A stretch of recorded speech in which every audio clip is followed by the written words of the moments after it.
శ్రీ గురుభ్యో నమః. నా పేరు మారేపల్లి భువనేశ్వరి, హైదరాబాద్ నుంచి. ఈరోజు తొలి ఏకాదశి ప్రాముఖ్యతను గురించి తెలుసుకుందాం.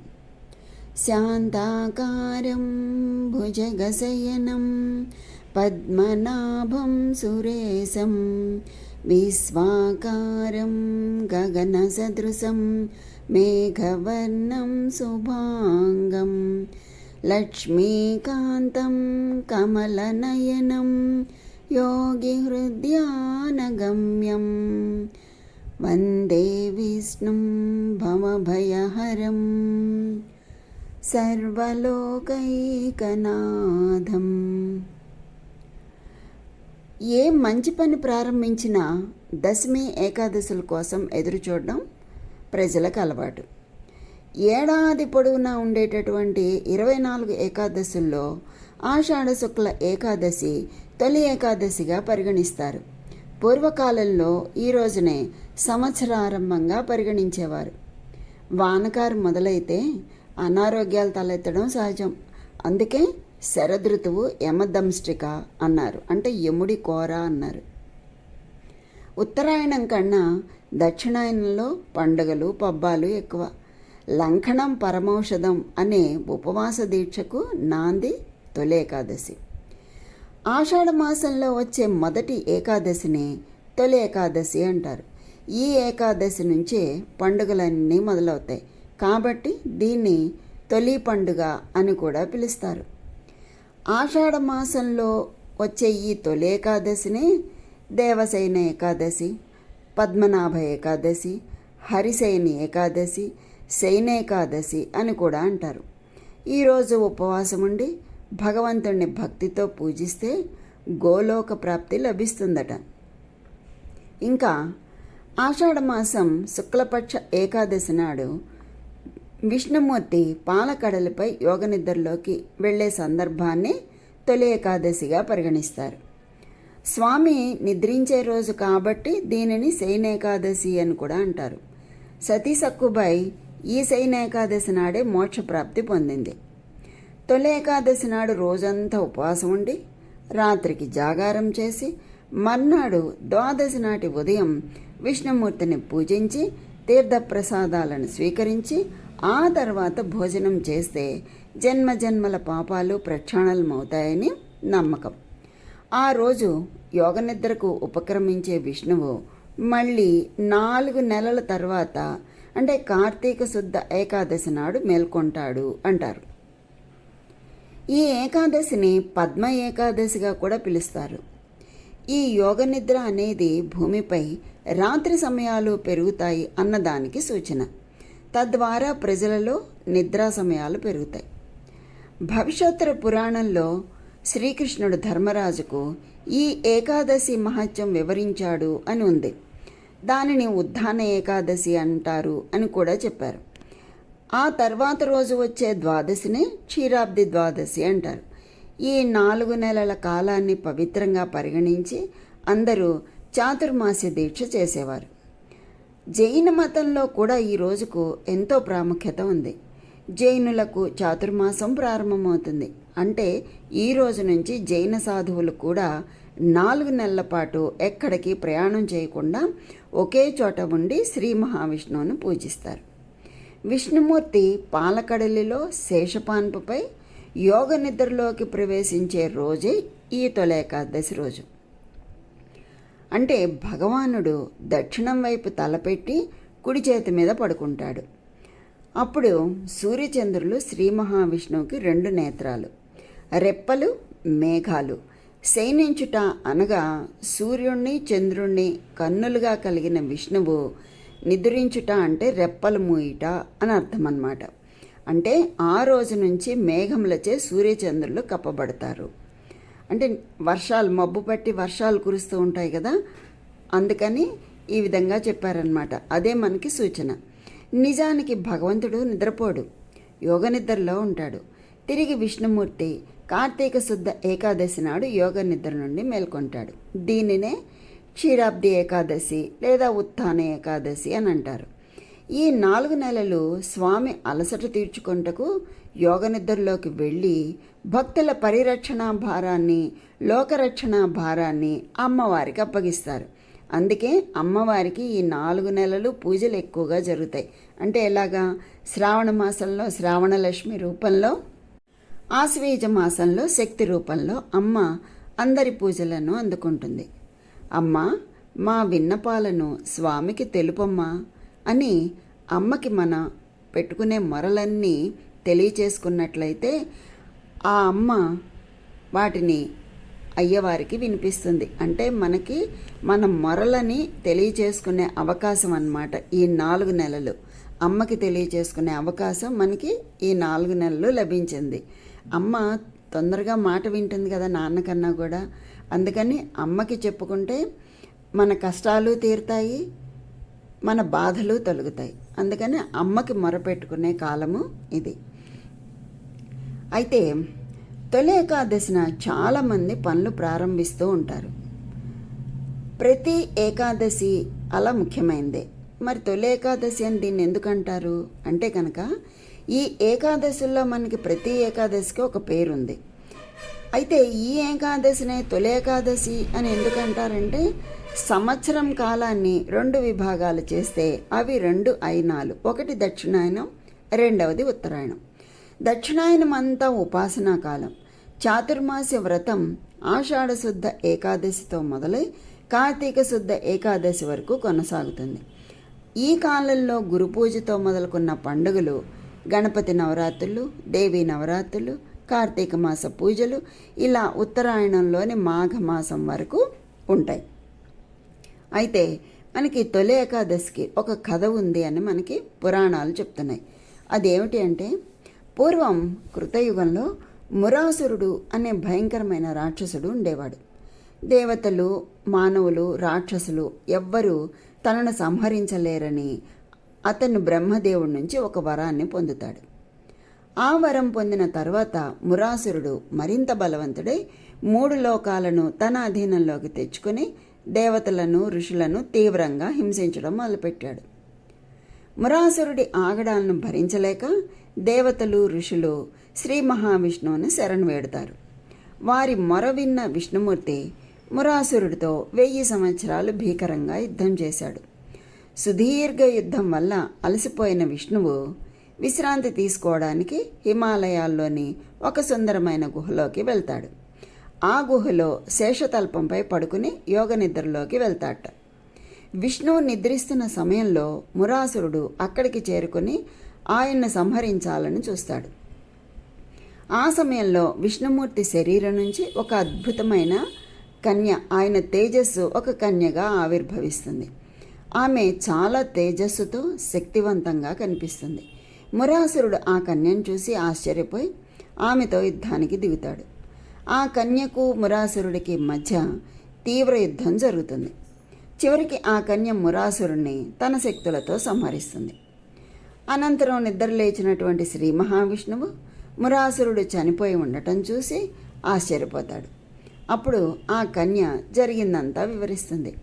మురాసురుని సంహరించినందుకు సంతోషించిన శ్రీ మహావిష్ణువు ఆ కన్యను వరం కోరుకోమని చెప్తాడు. అప్పుడు ఆ కన్య, స్వామి, మీరు నా శరీరం నుంచి ఆవిర్భవించిన ఈ రోజున నేను మీ ప్రియమైన తిథిగా విష్ణుప్రియగా లోకం చేత పూజింపబడాలని కోరుకుంటున్నాను. అంటే ఆయన తేజస్సు నుంచి ఉద్భవించిన ఆ కన్య ఏమని అడుగుతోంది?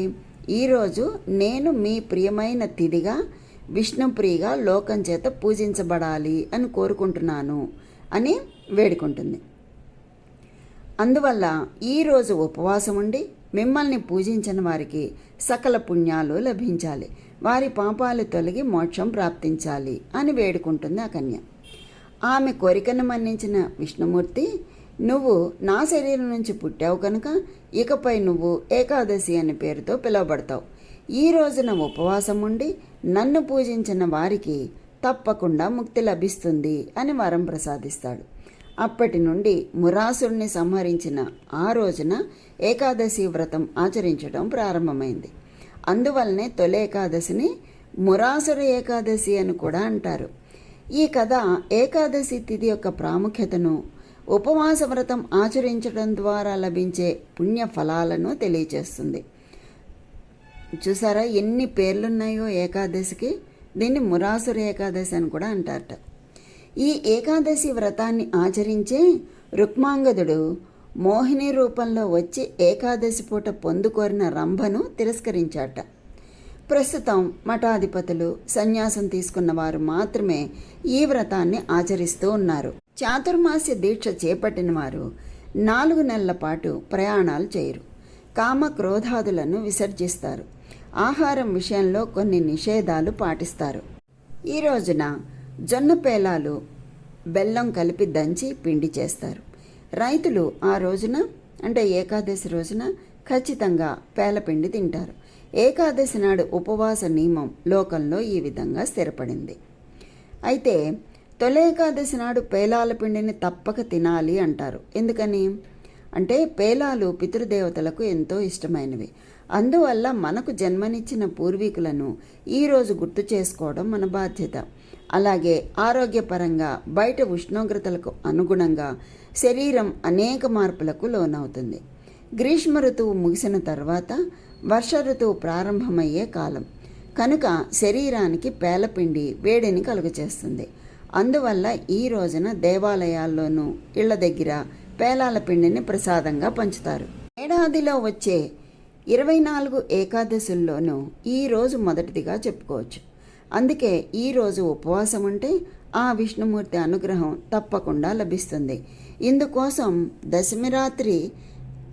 దశమి నాటి రాత్రి నుంచే ఎలాంటి ఆహారం తీసుకోకుండా ఉండాలి. ఇక ఏకాదశి రోజు ఉదయాన్నే నిద్రలేచి పూజ గదిలో ఉన్న విష్ణుమూర్తిని తులసి దళాలతో పూజించాలి. ఆ రోజు పాలు, పళ్ళు లాంటి వండని పదార్థాలు మాత్రమే ఆహారంగా తీసుకోవాలి. ఏకాదశి రోజు రాత్రి అంతా మెలకుగా ఉండాలి.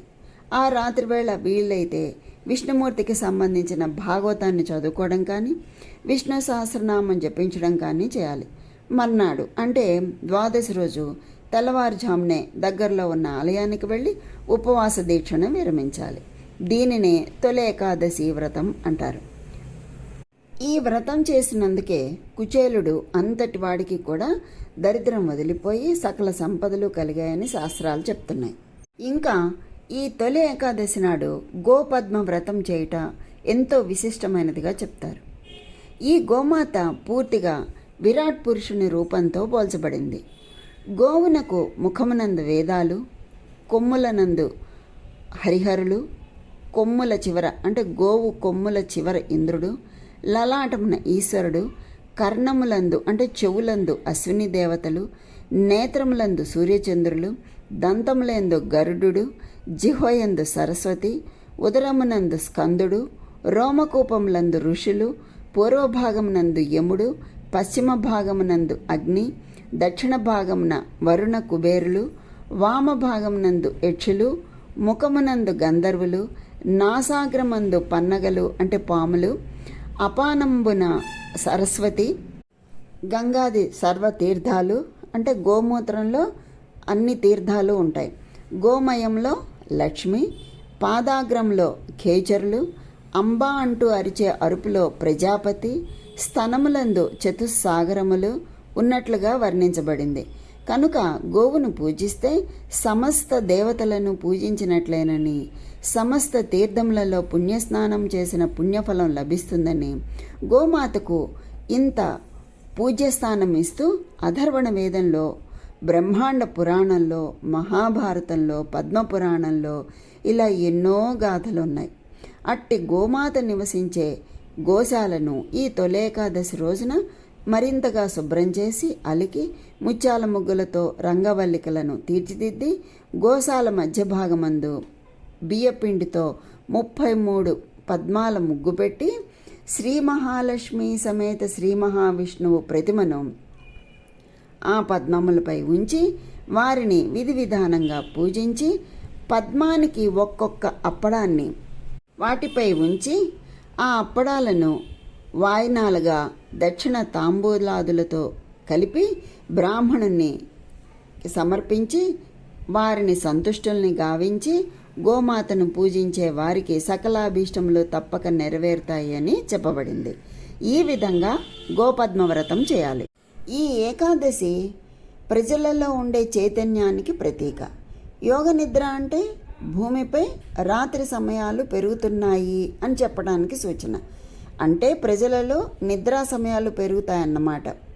వానాకాలంలో వచ్చే మొదటి ఏకాదశి కనుక దీనిని తొలేకాదశి అని లౌకికంగా చెప్తారు పండితులు. ఏకాదశి అంటే 11, 5 జ్ఞానేంద్రియాలు, 5 కర్మేంద్రియాలు, మనస్సు కలిపి మొత్తం 11. వీటిని మనిషి తన అధీనంలోకి తీసుకుని వచ్చి వాటినన్నింటినీ ఒక్కటిగా చేసి అప్పుడు దేవునికి నివేదన చేయాలి.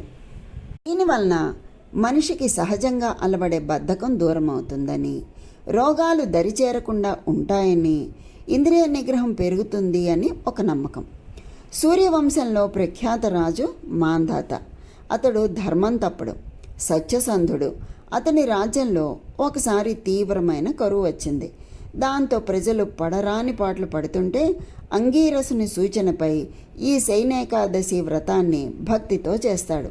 దాంతో వర్షం వచ్చి కరువు తీరి ప్రజలు సుఖంగా ఉన్నారు అని మనకి పురాణాలు చెప్తున్నాయి. సూర్యుడు కర్కాటక రాశిలోకి ప్రవేశించడంతో దక్షిణాయనం ప్రారంభమవుతుంది. ఈ కాలంలో సరియైన సూర్యరశ్మి లేక వర్షాభావం వలన మానవులు అనేక వ్యాధుల బారిన పడతారు. అందుకే మన పెద్దలు ఈ 4 నెలలు చాతుర్మాస దీక్ష, నోములు, వ్రతాలు అని చెప్పి ఉపవాసాలు చేయమని, ఆహార నియమాలను పాటించమని, ఆ ప్రకారం నడుచుకుంటే మనకు పుణ్యం లభిస్తుందని, తద్వారా ఆరోగ్యం కలుగుతుంది అని కూడా మనకి తెలియచేశారు. కనుక ఈ ఏకాదశి నాడు అందరూ ఆ విధంగా ఆచరించి ఆయురారోగ్య ఐశ్వర్యాలను పొందగలరని ఆశిస్తూ ఆ శ్రీ మహావిష్ణువు యొక్క అనుగ్రహం అందరికీ కలగాలని కోరుకుంటూ స్వస్తి.